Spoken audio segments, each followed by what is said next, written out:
Hello दोस्तों, एक बार फिर से आप सबका स्वागत है आपके अपने चैनल मिशन 2.0 में। दोस्तों, इस दुनिया में बहुत से अलग अलग प्रकार के पुल मौजूद हैं, जिनमें एक हमारे भारत में बंगाल राज्य में स्थित हावड़ा ब्रिज है। इसकी खूबसूरती की चर्चाएं आपने बहुत सुनी होंगी, लेकिन हम आपको हावड़ा ब्रिज की एक ऐसी सच्चाई से रूबरू कराने जा रहे हैं जिसके बारे में जानकर आपके पैरों तले ज़मीन खिसक जाएगी। क्योंकि इस वीडियो में हम आपको इसकी खूबसूरती के अलावा इसके दूसरे पहलू से भी रूबरू कराएंगे, जिसके बारे में शायद ही आपने कहीं सुना होगा। वीडियो को अंत तक जरूर देखिएगा, क्योंकि ये बहुत ही कम लोग जानते हैं कि हावड़ा ब्रिज का दूसरा नाम क्या है और यह किस महान क्रांतिकारी के नाम पर रखा गया है। अगर आप चैनल पर नए हैं तो चैनल को सब्सक्राइब करना ना भूलें, साथ ही बेल आइकन को दबाकर ऑल इन पर प्रेस कर दें। आइए जानते हैं। कोलकाता की करीब आज से 80 साल पहले बनाए गए हावड़ा ब्रिज की खूबसूरती वाकई में देखने लायक है। पर दोस्तों, इस खूबसूरत ब्रिज को बनाने के लिए अच्छे खासे पैसे भी खर्च हुए हैं, तभी ये दुनिया के सबसे एक्सपेंसिव ब्रिजों में से एक माना जाता है। सिर्फ इतना ही नहीं, ये अविश्वसनीय पुल इंजीनियरिंग का एक चमत्कार है। ऐसा इसलिए कह रहे हैं क्योंकि इस ब्रिज को बनाने के लिए पैसे से ज़्यादा दिमाग खर्च किया गया है। दरअसल दोस्तों, 19वीं सदी के प्रारंभ में बात करें तो ये वक्त था जब भारत पर अंग्रेज राज किया करते थे। उस वक्त हमारे देश में ब्रिटिश का राज होने से पूरा देश उन्हीं के इशारों पर नाचता था। तब उस वक्त अंग्रेजी सरकार ने हावड़ा और कोलकाता के बीच बहने वाली नदी पर तैरने वाले पुल के निर्माण की परिकल्पना की। आपके मन में ये सवाल जरूर उठ रहा होगा कि आखिर इस नदी पर ही पुल क्यों बनाया गया है। आपको बता दें, इस नदी पर तैरने वाला पुल बनाने का मुख्य कारण यह था क्योंकि हावड़ा और कोलकाता को जोड़ने वाली नदी बहुत ही गहरी और चौड़ी थी और इसी कारण नदी में बहुत से बड़े बड़े जहाज़ों का आना जाना लगा रहता था। दोस्तों, यहाँ पर दैनिक आवागमन के लिए 1874 में सबसे पहले 23 लाख की लागत से तैरने वाला पुल बनाया गया था, जिसकी चौड़ाई 62 फीट थी। लेकिन दोस्तों, जब 1907 में हावड़ा स्टेशन बन गया तो उसके बाद ट्रैफिक और लोगों की आवाजाही भी बढ़ने लगी, जिसकी वजह से वर्तमान पुल पर बहुत से ज़्यादा ट्रैफिक जाम हो गया और जहाज़ भी आ रही थी उनसे दिक्कतों का सामना भी करना पड़ रहा था।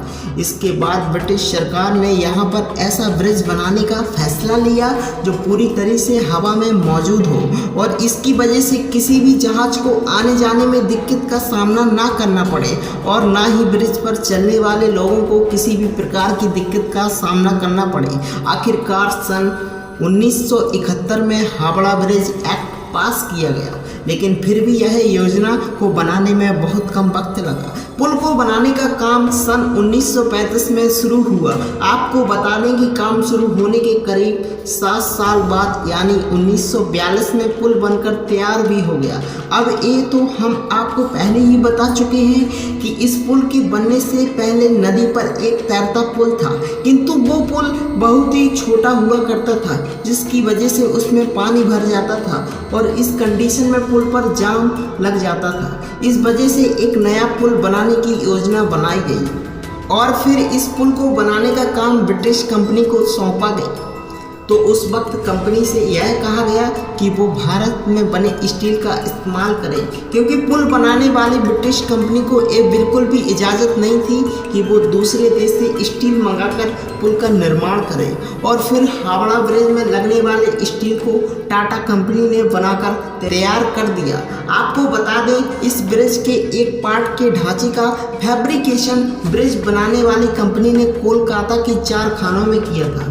सिर्फ इतना ही नहीं, आपकी जानकारी के लिए बता दें कि इस पुल को बनाने के लिए कुल मिलाकर 26,500 टन स्टील की खपत हुई, जिसमें से 23,500 टन स्टील टाटा कंपनी द्वारा सप्लाई की गई थी। उसके साथ ही उस ब्रिज को बनाने के लिए 19वें दशक से कुल 2.5 करोड़ रुपया खर्च हुआ।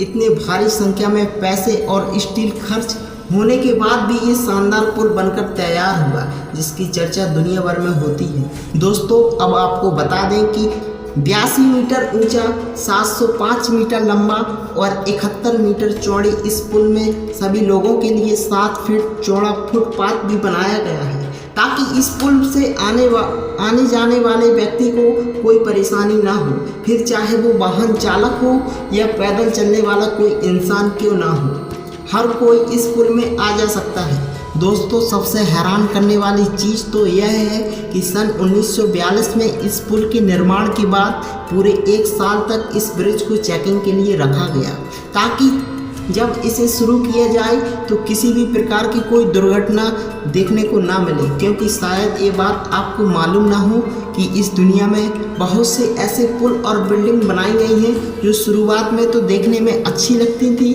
लेकिन जब उनका इस्तेमाल किया गया तो वो गिर जाती हैं, जिसकी वजह से बहुत से लोगों को नुकसान भी हो जाता है और ना जाने कितनी लोगों की जानें भी जा चुकी हैं। अब इस तरह की हरकत ना हो, इसलिए ब्रिटिश सरकार ने पूरे 1 साल तक इस पुल की अच्छी तरह से जांच पड़ताल की और जब सारे नतीजे सही निकले तब जाकर साल 1943 में इस पुल को लोगों के लिए खोला गया।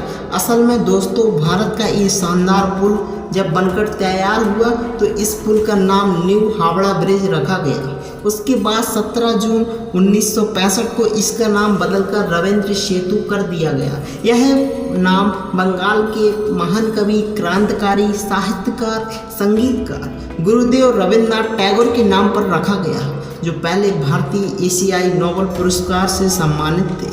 लेकिन दोस्तों, नाम बदलने के बाद भी आज भी इस पुल का नाम हावड़ा ब्रिज ही है। पूरी दुनिया इसे हावड़ा ब्रिज के नाम से जानती है। खूबसूरती के साथ साथ अद्भुत इंजीनियरिंग का नमूना आपको यहाँ देखने को मिलता है। इतना ही नहीं, हावड़ा ब्रिज भारत में मौजूद दुनिया के सबसे बड़े लीवर ब्रिज और सबसे व्यस्त पुलों में से एक है। अब आप सोच रहे होंगे कि हम इतनी देर से हावड़ा ब्रिज की तारीफ किए जा रहे हैं, क्योंकि इसमें तो एक शानदार सोच काम करती है, क्योंकि इसकी छत के नीचे किसी भी प्रकार का सपोर्ट नहीं है। ये हवा में तैरता हुआ नदी के ऊपर एक अद्भुत इंजीनियरिंग का नमूना जान पड़ता है। धन्यवाद दोस्तों, मुझे पूरी उम्मीद है आपको कोलकाता में स्थित हावड़ा ब्रिज के बारे में बहुत कुछ जानने को मिला। इतनी जानकारी के लिए एक लाइक तो बनता है और साथ में लाल वाले बटन को दबा दें और घंटी को दबाकर ऑन कर लें, जिससे मेरी आने वाली वीडियो की नोटिफिकेशन आप तक पहुंच सके। धन्यवाद दोस्तों, जय हिंद, जय भारत।